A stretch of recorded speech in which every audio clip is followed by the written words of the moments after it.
Hi, welcome to episode 6 of the Grand Plans podcast. And today I'm very excited to have a good friend, Barbara Commander, who is the founder of Commander Staging and Interiors here in the studio today. She is one of my favorite people. She is a hard charger and she gets things done. And I was telling her earlier, I was a little nervous about this one. As much as I love Barbara and feel comfortable with her, I was like, gosh, people are really wanting to hear about all this. So no pressure.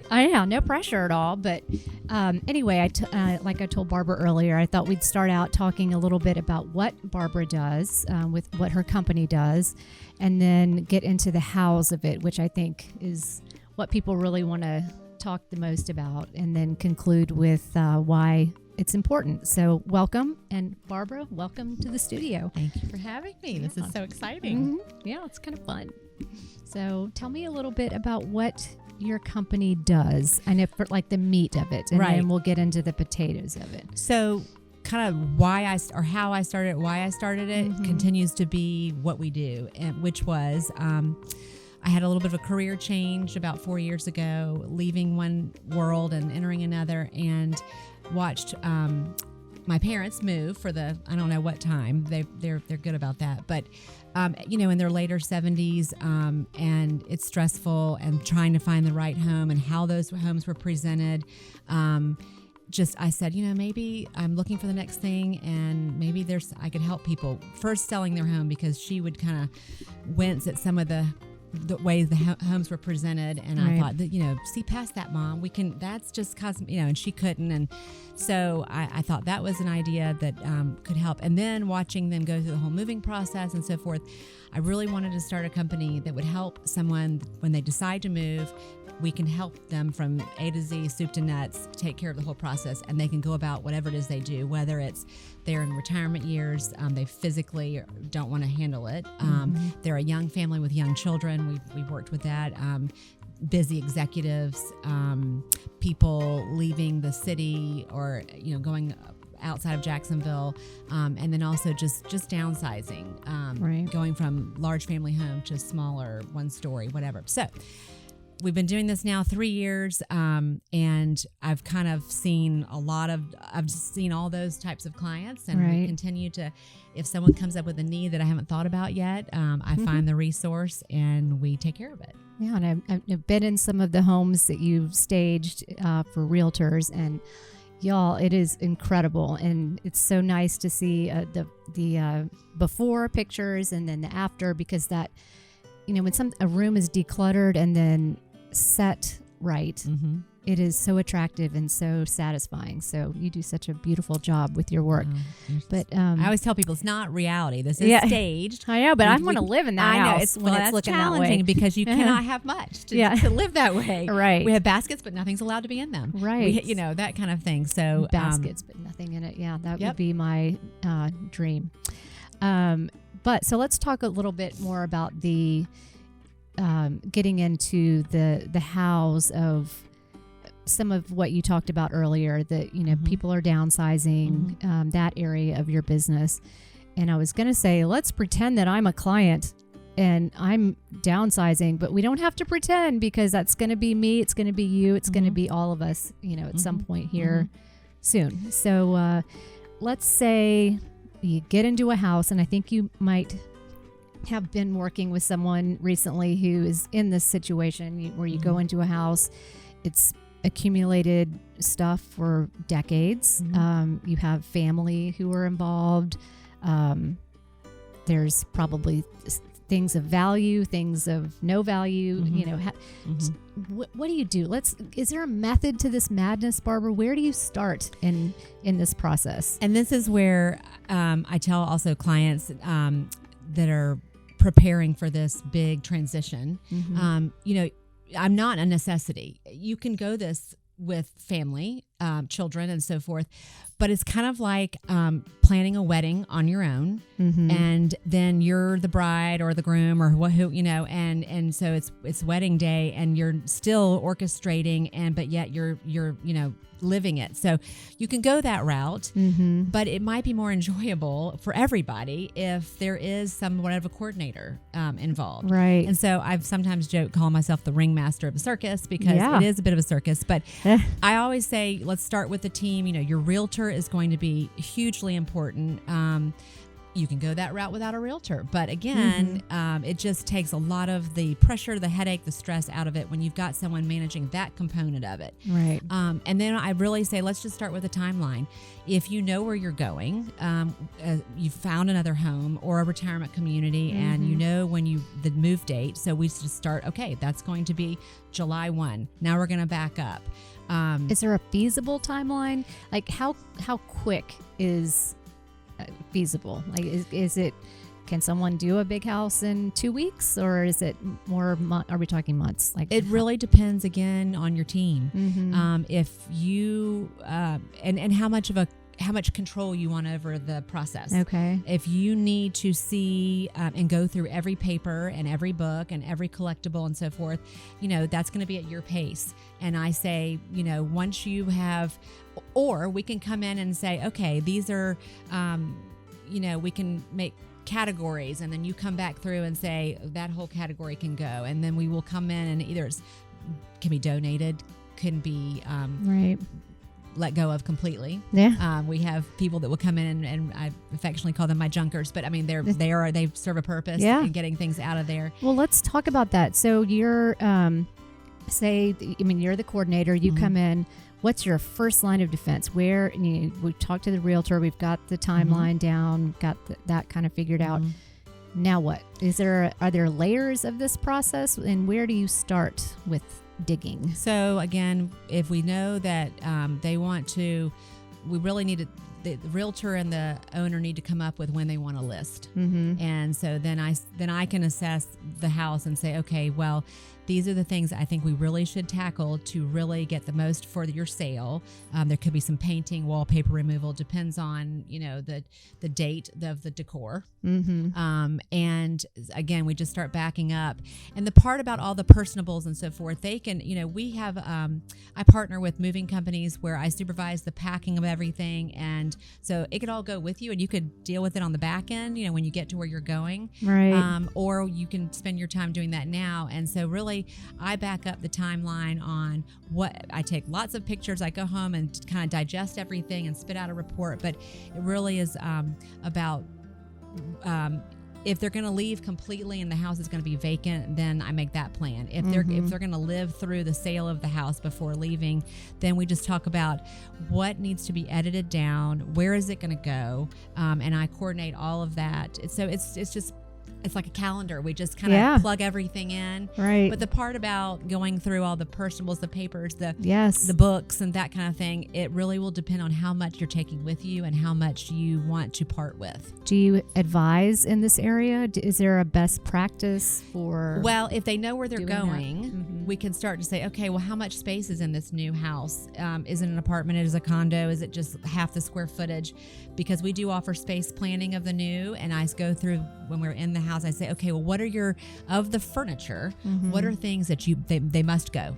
They're going with you, and we tag that, and then we say, well, what are the things that you'd like to go if they would fit, and then what are the things that you're okay to let go, or the children have already said they want to take. Right. And so that helps cut down on what's going to be moved. Same with books. What are the books that, if you have a collection that you've had forever, those are going with you, and then we just continue to reduce to make piles of what's going where. Right. And then at that point, once the piles have been made, and then kids have gone through and taken out what they want, can you advise on who to call? Yes. Take it away, That's or right. to sell it away? Yep. I have my team of different people that I call. There are many sources, but yes, I suggest, and part of what I do for people if they want that service is I handle all of it. So if there are things to be donated, we make the runs to the donation centers. Books are a huge amount of what people have accumulated usually. And so like the public library will take everything except textbooks and encyclopedia sets. And I have researched where can these wonderful encyclopedia sets go. Yeah. And they're, other than Goodwill, there's not a market for them that I have found. But anyway. But the library will take everything but. Correct. Those. Yeah. Right. Except textbooks and encyclopedia sets. Okay. Well, that's really good to know. That's a great place to, with those large collections of books. Right. And how do you distinguish with the other stuff between something that's for Goodwill versus something that's for an estate sale or a garage sale? Is it time? Is it the time someone has available, or is there another measure? How are you looking at all this stuff? So I basically call in my resource for estate sales and valuing furniture, and then that I just basically kind of pair everybody up with the owner, and then the owner can have that conversation with the different sources I have. Of people that can help. Right. Or again, if they don't want to be involved, then I'm the one meeting with the estate sale person, and then I just report back to the owner. A lot of times people don't want to meet with 20 people, and so that's where I step in and just continue to be that ringmaster and get all the pieces of the puzzle in place. Right. And then we do have a service that will come and just remove things that would be disposed of, like, garage items that have been in there forever. Yes, because when who takes that? Is there a junk removal? Yes, there are many companies in Jacksonville. I have one that I use, but yes, that's an important service. To do that final sweep out of the garage, but when on closing day. Yeah, right. And that's important to get that garage looking clean and uncluttered. And it's so what they're multi layers in terms of professionals who can help in the process, and either you can connect the client to those people, or that the client can work directly with someone like that. Yeah, it's a lot of moving parts. I was telling you earlier about my dad's clear out of his home in Holly Springs, Mississippi, and that was a big learning curve just on all of the different people to talk with. We did not have a lot of time. We wanted to get everything cleared out quickly. So our layer was, Pottery Barn and Pier 1, it's going outside and someone's going to take it away who can use it. And then there was another layer of, there are some, collectibles, some antique pieces that are marketable through an auction. So an auction company came through and gathered those. And then there was the other layer of big pieces, but we made the decision to leave those with the home because, as we were talking earlier, some of those big pieces, some of the dark wood furniture, was better served with the house, but didn't have the value. But we also talked about a new term about grand millennials, how some of that brown stuff, as heavy and yucky as we think it is maybe having a resurgence. There are Instagram accounts for it, and so forth. So I think the trick there is just recycling it with new fabrics, new funky fabrics, and then just, what I find when I'm staging a house, if it's going to be what I call occupied staging, which means you're living through the sale of the house, you're going to stay there. It may just mean that we're editing some of the brown out and bringing in lighter pieces just to kind of mix so that it's a balance. That's all what staging and selling your house. It's all about balance, light and dark, full and not full, space to walk around. And empty baskets. Yeah, empty baskets. Yeah. That's right. Yeah. Oh, so satisfying. Yes. So there are formulas that I like to follow for my practice of staging a house to attract the buyer. The photographs are so important, and because so many people are shopping for houses online before they see it in person. So we're really just trying to make sure we're emphasizing the house and not the stuff, because the stuff is leaving mostly, not your dad, not some of the pieces at your dad's. Right. But most of the time the stuff is leaving, and we don't want distracting pieces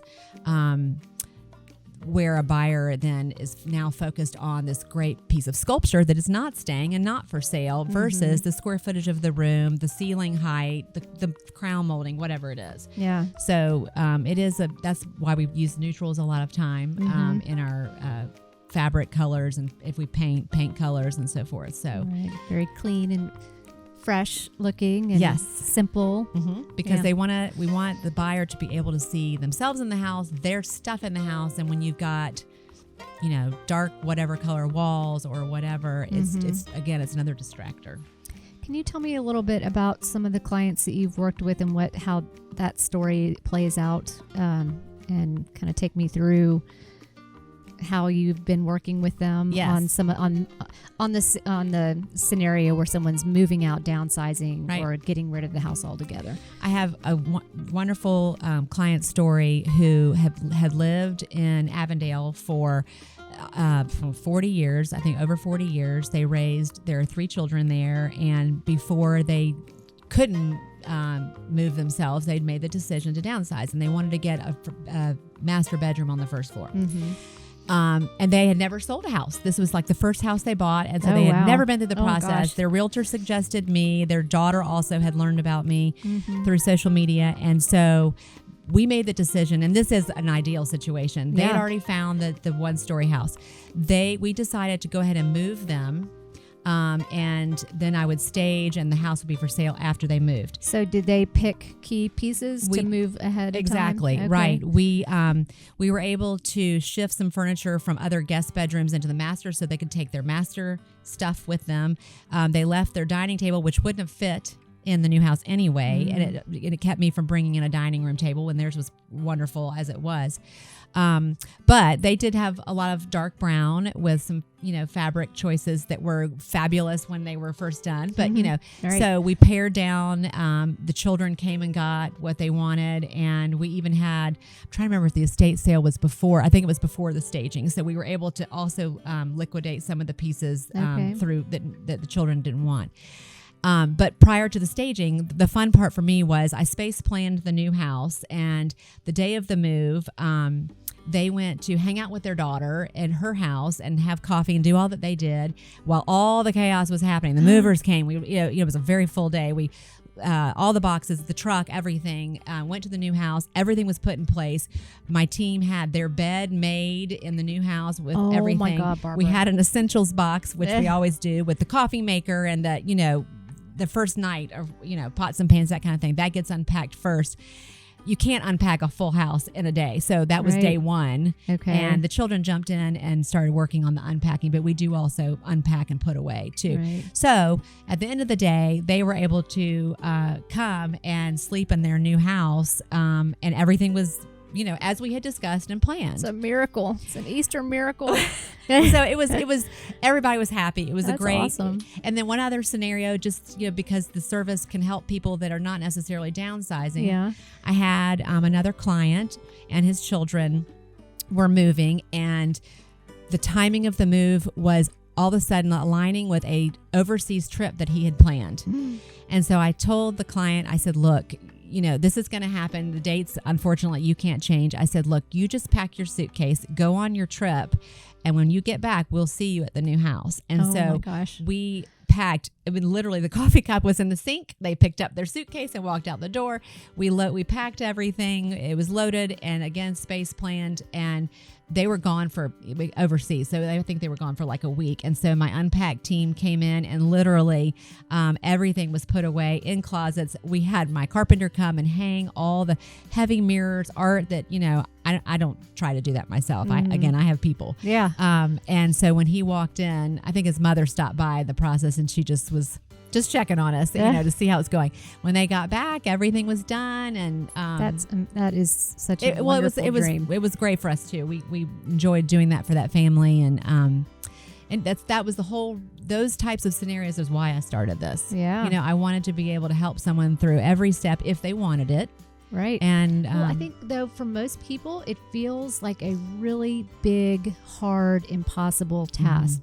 And the way you're describing it sounds very manageable. Right. And so that's a real gift for you to bring to the table for other people. But how is there any psychology or involved in showing people how to unpack it so that it's not just this mind-blowing thing?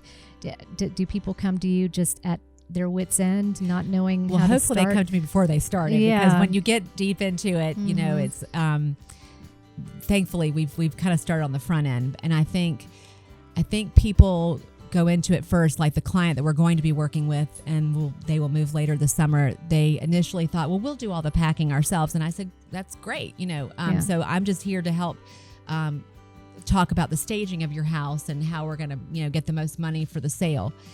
And in the end, we've had many discussions, because this will be a process for them, that they're now realizing, I think they've tried to tackle a few boxes and they've realized this is not fun. It's daunting. Yes, it's exhausting. Yeah. And so the packing now has been turned over to us, and we'll be meeting and talking about that, because just going through what will be packed, because it all won't fit where they're going. So well, I think there's an emotional component to it too. And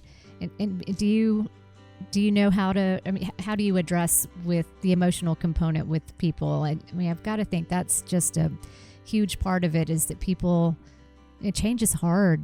Downsizing is hard. Right. And as this wife said, when the realtor in front of me, she asked, are you excited about this move? And she said, it's bittersweet. I know we're doing the right thing for our children, but I don't want to leave. Yeah. So I always just try to talk them through, and this is, I believe it, but it's still hard, that it's a new adventure, and so let's just embrace that next adventure and make it as comfortable and beautiful and not stressful as we can. Yeah. And so, we just really focus on, this is not the end, this is just another beginning. Has your work made you think completely differently about the way you live and the way you collect and what you have in your home? Because I remember I did see one of your homes one time, and I said, oh, look, that's pretty porch furniture, pool furniture, and you're like, that's mine. Yeah. That chair over there, that's mine. Those are my lamps. And I was like, oh my gosh, your poor kids must be like, oh Mom, what's happening now? But does it make you think differently about the way you live in your home and what's next? It's what's the old saying about the cobbler's children have no shoes. So as I keep saying, staging is not reality, and so don't come into my house thinking it's going to look staged at all. And I do sometimes in a pinch. It does look really pretty. It is. Well, when I take the very when I have an event or I need it to be on stage, then obviously we all can pull that together. But yes, I tend to look around now and say, oh my God, my bookshelves, that art has been there since we got married. It's, even the sun has actually faded it. It's time to do a refresh on that. So yes, I've gone through and pared down, and as my daughters have gotten older, I've said, okay, you deserve. We're doing a refresh here, and so they've gotten involved in some of that, and but most of the time, I hate to say it, I'm flying so fast that my house is, gets left behind sometimes. Any lessons learned so far about? Like any cool tricks or things that you're like, oh, I'm going to remember that for next time, about either who to call or some just good things to remember when you're going through your stuff or thinking about a move or I just think it's back. I think we all want to save money, and do it the most efficient way possible. I think what I have learned, and this goes even from when we go on vacation now, I focus more on the quality of the time and the effort than the dollar. Without being frivolous. For someone especially that's older, really think hard and long about you wanting to tackle this without a lot of help, because it'll wear you out and probably age you faster. Yeah. So really think through listening to all the resources that can be brought in to help. And we always try to make it as efficient as possible and save money where we can and in our proposals. But in the end, I think if I, if I could remember to ask my clients to write a review or, I have received thank you notes, and I've somehow cut and pasted those for reviews, but just how much of a difference it made in their transition from home to home and so forth. And that's I love doing that for people. So there's definitely a feel good component to what I'm doing. Yeah. And a lot of them are, my parents' age, some older, some younger, but but like we said, this is us. This is right. It's our parents' generation, but it's us now moving forward, and it's all of us. Right. It doesn't pick and choose. Well, let's wrap up with the whys of your business, and why is it important to pare back, to minimize, and to stage, to do the kinds of things to your home? Why does it matter? Does it really matter that much at the end of the day? Well, I mean, it has to happen at some point. So to think through an exit strategy, exiting meaning not necessarily this world, but of this home. Yes. Whether you're going to age in place till the very end or not, this house will turn over at some point. And so who's going to do that? And I have been involved with some families where there really wasn't one. And then all of a sudden there was an illness. And so it went rapidly fast, and then nothing was done all the time. I right. think. And so it's hard on those that are left to go through it, especially if things were left in disrepair. So this also back to, what have I learned? And I do focus more on my own house as far as, making sure nothing gets run down. The yard doesn't get too out of control, because if something were to change and this is left to someone else to fix, those are parts that I don't want anybody to have to deal with, Right.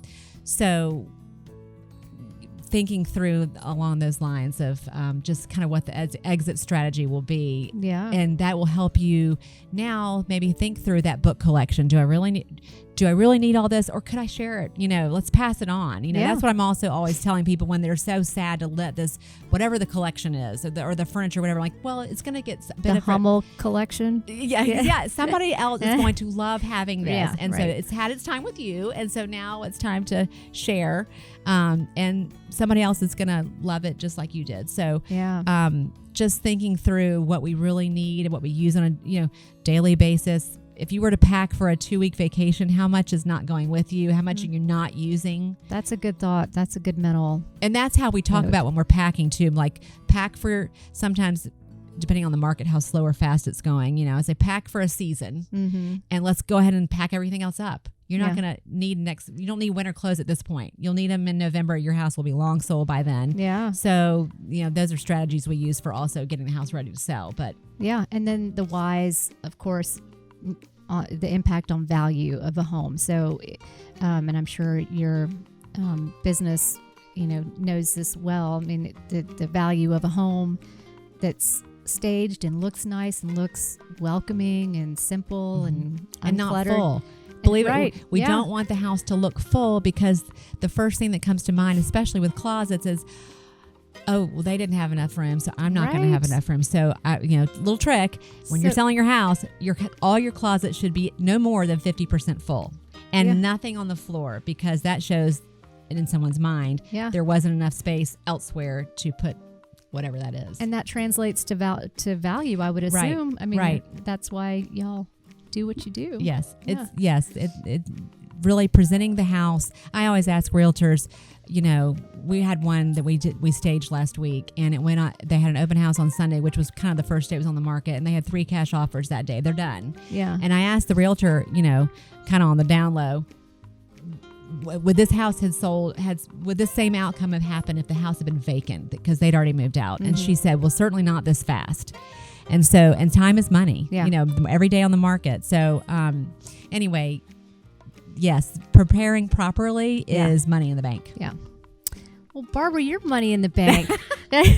Thank you for joining us today. I had fun. That was really fun, even though it's talking about something that gives me great anxiety, the stuff, but you just need to turn it when it's your turn. Yes, I'm calling turn it over. I'm calling Barbara.